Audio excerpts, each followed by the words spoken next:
Now, I reported yesterday that a former Fox host, Gretchen Carlson, had filed a lawsuit against Fox News CEO Roger Ailes on the topic of sexual harassment. Now, I also said that in addition to being absolutely no surprise, that this might actually cause others to come out of the woodwork. And it appears that I might actually be right. According to Brian Stelter, who is a senior media reporter at CNN and host of Reliable Sources, he tweets out, law firm that's repping Carlson says at least 10 other women have called email today wanting to speak about Ailes. Now this is getting interesting.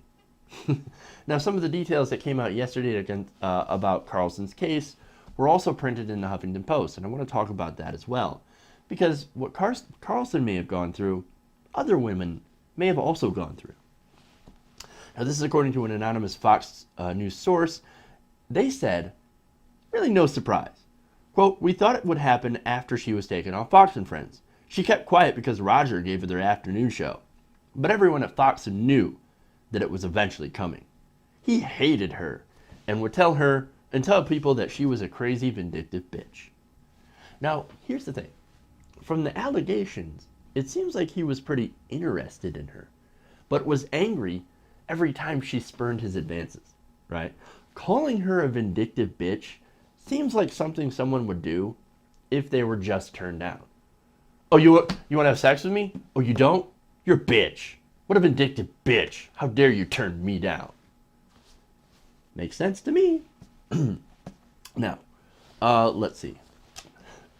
In the suit, Carlson alleges that she was mocked by Ailes for complaining about unequal treatment by male colleagues, and that she was demoted to the afternoon show with reduced pay as retaliation. Once again, retaliation is another thing. Oh, how dare you spurn my advances? Fine. You know what? You go to the worst time slot. You don't get the good time slot. And I'm going to reduce your pay. So maybe next time you'll know your role and have sex with me. That's what this is about, man. Carlson claims that Ailes demanded sex as a way to improve her standing at Fox News and told her to turn around so he could view her posterior. Yeah. The contributor, there was another one too. Another anonymous source claims that she had a similar encounter with Ailes.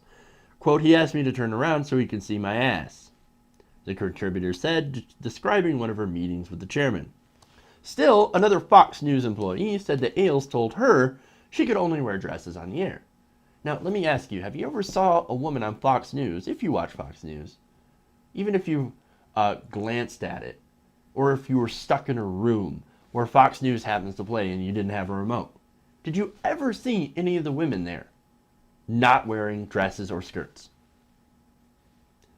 That's because they have a no pants policy on Fox News. She also described a story that said Ailes often told about his hiring process for on-camera personalities. Quote, he always brags to people about how he doesn't do polling or testing when he chooses his on-air talent. He told me that if he was thinking of hiring a woman, he'd ask himself if he would fuck her. And if he would, then he'd hire her to be on camera. He then said if it was a man, he'd think about whether he could sit down for a baseball game with him and not get annoyed of him. If he could, then he'd hire him. Well, I guess that explains why nearly every woman on Fox looks like she's been ripped from a 1950s calendar. Blonde hair, long legs. Apparently, that seems to be his type. And he's apparently surrounded himself with women like that. And if these allegations are true, imagine how many women we see on Fox have actually taken his offers to rise to those positions. Ugh. You know what? Maybe imagining isn't the best idea after all. And look, if you want to look at the programming, it reflects his ideals.